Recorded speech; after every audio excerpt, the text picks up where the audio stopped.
Hello students, today I will discuss on a topic electric field at an equatorial point of a dipole. यहाँ आप देख पा रहे हैं there are two charges -q and +q which are separated by a distance 2a. यह central point है O, centre से A के बीच का डिस्टेंस है स्मॉल a और उसी तरह से O से B का डिस्टेंस है small a. Total distance is 2a and this is called electric dipole. जैसा कि हमने लास्ट वीडियोस में डिस्कस किया है और हमने लास्ट वीडियो में भी यह डिस्कस किया था what is the electric field at the axial point of dipole, electric dipole. तो हमने देखा था पिछले वीडियो में।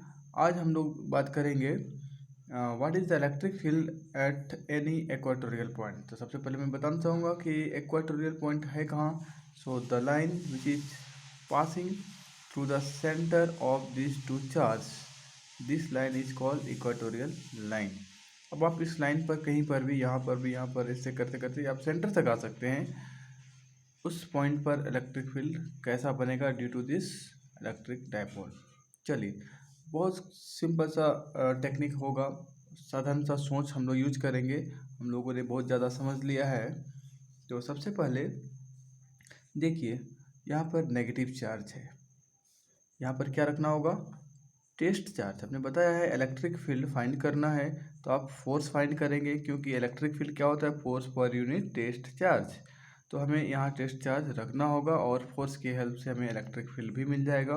तो हमने रखा यहाँ टेस्ट चार्ज, वह कैसा होता है, पॉजिटिव। ये क्या है, नेगेटिव। अब बताइए इस टेस्ट चार्ज पर किस डायरेक्शन में फोर्स लगेगा। तो इस डायरेक्शन में इसे एक पुलिंग फोर्स लगेगा इस -q की वजह से, और फोर्स के डायरेक्शन में ही इलेक्ट्रिक फील्ड का डायरेक्शन होता है। एक आपने समझ लिया कि मैंने एरो इधर क्यों दिखाया है।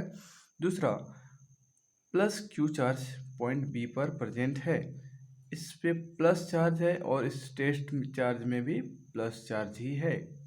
इस टेस्ट चार्ज पर इस +q का क्या इफेक्ट होगा, there will be a repulsive force in this direction, B to P direction, और इसमें होगा P टू A डायरेक्शन। चलिए, अब हम जानते हैं कि इलेक्ट्रिक फील्ड एक वेक्टर होता है और दो डायरेक्शन में एक पॉइंट पर इलेक्ट्रिक फील्ड बन रहा है। इसका मतलब है इनका एक रिजल्टेंट बनेगा। वेक्टर में हम लोग देखते हैं कि अगर दो डायरेक्शन में है तो उसका एक रिजल्टेंट बनता है, ये दोनों डायरेक्शन में नहीं रहेगा। उसका एक इफेक्ट होगा किसी थर्ड डायरेक्शन में, वह इन दोनों का रिजल्टेंट होगा। तो हम समझेंगे। सबसे पहले हम क्या करते हैं, हम थोड़े से अपने ब्रेन को रिकॉल करेंगे। हमने 11th क्लास में पढ़ा है वेक्टर लॉ ऑफ एडिशन, जिसमें हमने parallelogram law of vector addition पढ़ा था। तो हम लोग एक पैरेललोग्राम बना लेंगे। इस दो इलेक्ट्रिक फील्ड दिखाई पड़ रहे हैं, एक इस डायरेक्शन में और एक इस डायरेक्शन में। इनको एक पैरेललोग्राम का साइड समझ लीजिए और इसके पैरेलल एक लाइन इधर खींचेंगे और दूसरा लाइन इधर खींचिए और उसे आप ज्वाइन कर देंगे और एक डायगोनल बना दीजिए। तो जैसा हम जानते हैं कि दो वेक्टर इस तरह से हैं जो पैरेललोग्राम के साइड को इंडिकेट करते हैं, तो उनका जो डायगोनल होता है वही उनका रिजल्टेंट का डायरेक्शन होता है। तो हमने ऐसा ड्रॉ कर दिया, जो हमारा पास्ट नॉलेज हमने 11th में सीखा था। और इनके बीच का जो एंगल है थीटा कैसा है, ये भी आपको हम बताएंगे। देखिए, अब हमने आपको बताया इलेक्ट्रिक फील्ड -q की वजह से इस डायरेक्शन में होगा, इस +q की वजह से उस डायरेक्शन में होगा, उनका रिजल्टेंट इधर होगा। ये जनरल थिंकिंग आपके दिमाग में होना चाहिए। और साथ साथ क्या है, यह डिस्टेंस a है, यह डिस्टेंस a है।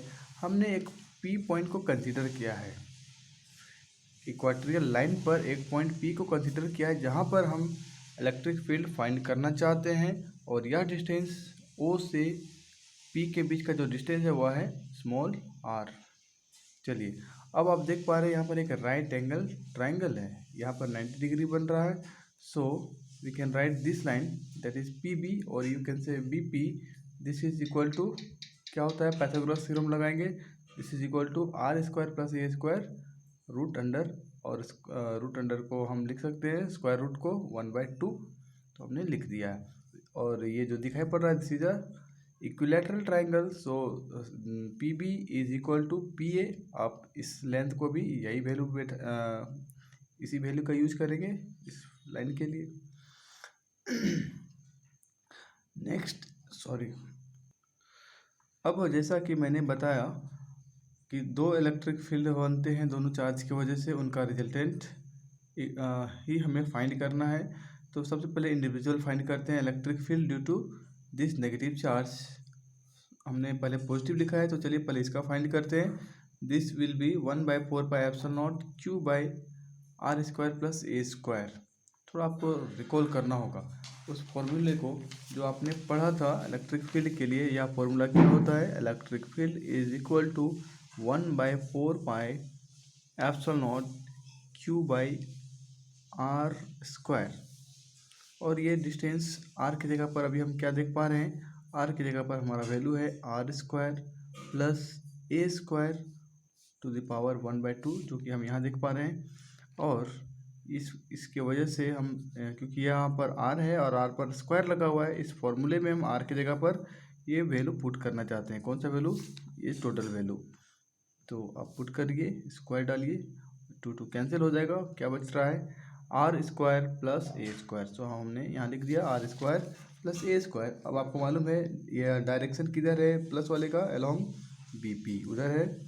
सिमिलरली सेकेंड वाले में क्या हो जाएगा? सेम मैग्नीट्यूड होगा but direction will along P to A। ठीक है, yes, okay. Here electric field due to positive Q and electric field due to negative Q charge is equal. क्यों इक्वल है? क्योंकि हमने इलेक्ट्रिक डायपोल को ऐसा ही कंसिडर किया। इलेक्ट्रिक डायपोल होता क्या है? Two equal and opposite charges separated by a small distance. This is the definition of electric dipole. दोनों इक्वल होते हैं मैग्नीट्यूड में, लेकिन उनका डायरेक्शन अलग होता है, उनका चार्ज अलग होता है, और उनके बीच का जो डिस्टेंस होता है वो स्मॉल होता है, बहुत ज़्यादा नहीं होता है। सो अब हम लोग देखेंगे, सेम मैग्नीट्यूड था तो इलेक्ट्रिक फील्ड दोनों का सेम होगा। मैग्नीट्यूड की मैं बात कर रहा हूँ जो कि सेम होगा। The total electric field is opposite to P। अब ध्यान दीजिए, यहाँ पर मैंने क्या लिखा है कि जो नेट इलेक्ट्रिक फील्ड होगा वह क्या होगा? इन दोनों का जो रिजल्टेंट होगा वही नेट होगा, और उसका डायरेक्शन देखिए इधर है। क्यों इधर है? क्योंकि यही जो लाइन देख पा रहे हैं, this is the diagonal of this parallelogram. आपने पढ़ा है the resultant of given vectors is along the diagonal of a parallelogram. 11th में हमने पढ़ा है। अब क्या है, हम देख पा रहे हैं कि यह जो डायरेक्शन है किधर है? जस्ट इस P के अपोजिट। लास्ट वीडियो में हमने आपको बताया था the direction of electric dipole is the direction of dipole moment. Electric dipole moment is from negative charge to positive charge. मतलब यहाँ पर लेफ्ट टू राइट है, और ये आप देख पा रहे हैं राइट टू लेफ्ट। तो हमने लिखा यहाँ पर E इक्वाटोरियल, दैट इज ये इक्वाटोरियल पॉइंट है। This is E equatorial, that is the net electric field is equal to, क्या करना होगा? दोनों को जोड़ देंगे हम लोग। ध्यान दीजिए, इनको और इनको। थोड़ा सा यहाँ पर रुकना होगा, ध्यान देंगे। अभी आपको लग रहा होगा कि हमें इसका मैग्नीट्यूड मालूम हो गया, ये इस वाले इलेक्ट्रिक फील्ड का मालूम क्या ये, और हमने लिख दिया है दो एंगल थीटा प्लस थीटा 2θ। अब हम उस वाले फॉर्मूले का यूज़ करेंगे a² plus b² plus 2ab cos theta. लेकिन अभी हम उस वाले फॉर्मूले का यूज़ यहाँ पर नहीं करने वाले हैं, हम यूज़ करेंगे कंपोनेंट्स। देखिए कंपोनेंट्स, इस इलेक्ट्रिक फील्ड जो आपका पॉजिटिव Q की वजह से बना है इस डायरेक्शन में, उसका एक कंपोनेंट होगा किधर? एक होगा इस डायरेक्शन में, दूसरा कंपोनेंट होगा इस डायरेक्शन में। इस वाले का एक कंपोनेंट होगा इस डायरेक्शन में, और एक कंपोनेंट होगा इस डायरेक्शन में। ये क्या कंपोनेंट है? आपने पढ़ा है 11th में, rectangular component of given vector. उस गिवन वेक्टर को आप उसके एक रेक्टेंगुलर एज्यूम करिए और उसके दोनों साइड पर उसका इफेक्ट दिखाइए। एक इधर हो गया, एक इधर हो गया। अब हम जानते हैं कि यह जो इलेक्ट्रिक फील्ड है और यह जो है दोनों बराबर है। इसका मतलब इसका एक कंपोनेंट इधर है और इसका एक इधर है, ये दोनों आपस में कैसे हैं? इक्वल मैग्नीट्यूड के है, और डायरेक्शन कैसा है? और just opposite. It means this two components will cancel each other, ये खत्म हो जाएंगे। And due to this one component will along this side, due to this electric field one component will along this side. अब आप देख पा रहे हैं दोनों का एक कंपोनेंट लेफ्ट साइड में जा रहा है। It means both component will add to each other. So E equatorial electric field at equatorial point is sum of the component of these two electric field। तो इनका क्या होगा, तो आप देखिए यहाँ पर एक एंगल है थीटा, इसे हम रिजॉल्व करेंगे यहाँ पर, तो लिखेंगे दिस, यह लाइन हो जाएगा ई कॉस थीटा, और इसे आप देखेंगे तो यह भी एक इलेक्ट्रिक फील्ड है जो कि ई है, दिस ई, और इसका एक कंपोनेंट होगा E cos theta along the equatorial line. इसे हम यहाँ ई माइनस क्यू लिख देते हैं और इस वाले को ई प्लस क्यू। अब देखिए आपको लग रहा होगा ये थीटा यहाँ कैसे आया, तो हमने पहले से कंसिडर कर लिया है two angle here, this is equilateral triangle where angle is theta, ये सारे एंगल थीटा हैं। अब आपको मालूम है this line is parallel to this line, यह एंगल क्या होगा, सेम होगा। ठीक है, आप समझ रहे हैं ज्योमेट्री से। और यह एंगल के साथ इक्वल होगा, क्यों हो रहा है देख पा रहे हैं, this is a transversal line, this is a parallel line, so alternate interior angle and this two are corresponding angle. Corresponding angle से इसके बराबर ये हो गया और अल्टरनेट इंटीरियर एंगल के रूल से ये इक्वल हो गया। तो इस तरह से हमने थीटा देख लिया और हमने रिजोल्व किया इसको इधर से ई कोस थीटा और इस वाले का भी ई कोस थीटा। अब हम दोनों को जोड़ देंगे क्योंकि नेट फील्ड हमें फाइंड करना है, दोनों सेम डायरेक्शन में, तो ऑब्वियस है ये ऐड होगा, अपोजिट होता तो सब्सट्रैक्ट होता। पिछले वाले में क्या था, सब्सट्रैक्ट हो रहा था जब हम इलेक्ट्रिक फील्ड एक्सियल में फाइंड करना चाह रहे थे। यहाँ पर हम ऐड करेंगे और एक हम दिखा पा रहे हैं एक नेगेटिव चार्ज हमने लगा दिया है। क्यों नेगेटिव चार्ज लगा है, इसका क्या मीनिंग है, because we have taken the direction of electric dipole moment from A to B. हमने इसे पॉजिटिव कंसिडर किया है। हम जब भी कंसिडर करते हैं पहले पॉजिटिव करते हैं, आप नेगेटिव भी कर सकते हैं तो उसका अपोजिट वाला पॉजिटिव हो जाएगा, लेकिन हमने इसको पॉजिटिव पहले से कंसिडर कर लिया है। तो इसके जस्ट अपोजिट डायरेक्शन में इलेक्ट्रिक फील्ड है जो कि राइट टू लेफ्ट है और यह लेफ्ट टू राइट है। हमने बताया है इलेक्ट्रिक डायपोल मोमेंट का डायरेक्शन -2 प्लस चार्ज की तरफ होता है, ऐसे भी आप समझ रहे हैं। और इसका उल्टे वाले को तो नेगेटिव होना ही है बिकॉज बोथ आर वेक्टर, सो हमने यहाँ पर नेगेटिव साइन दे दिया है। अब इन दोनों को आप जोड़िए, बोथ हैविंग सेम मैग्नीट्यूड, जैसा हम देख पा रहे हैं, आप यहाँ भी देख सकते हैं both having same magnitude, so दोनों ऐड हो जाएंगे। We can write -2e minus q cos theta p. यहाँ पर माइनस क्यू की वजह से इलेक्ट्रिक फील्ड और प्लस क्यू की वजह से इलेक्ट्रिक फील्ड दोनों सेम है, तो सपोज हमने -q ही लिख दिया, कोई प्रॉब्लम नहीं होगा। अब हम इसका जो हमने फाइंड किया है, जो हमारा एक्सप्रेशन है जो ऑलरेडी हमने सीखा है, उसे लिख देंगे। सपोज हम इस वाले को लिखेंगे that is 1/4 pi epsilon not q by r square plus a square. अब उसे मैंने यहाँ लिख दिया और आप अभी यहाँ देख पा रहे हैं cos थीटा है। इस cos थीटा को आप कहीं से इस ट्राइंगल में लीजिए, इस राइट एंगल में, तो आप cos थीटा कैसे निकालेंगे, cos theta equal to b by h a by this line, यह लाइन का क्या लेंथ है, that is r square plus a square square root.